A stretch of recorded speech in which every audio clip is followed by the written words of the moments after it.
Want to give your image a new angle or dynamic effect? Here's how to use a perspective tool in Befunky. First, open your image in the Befunky editor. On the left toolbar, select the perspective tool. This will activate grid lines that help you control the angle of the image.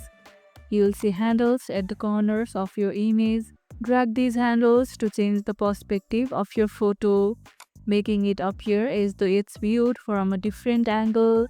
You can adjust the depth and the degree of the perspective for both horizontal and vertical adjustments.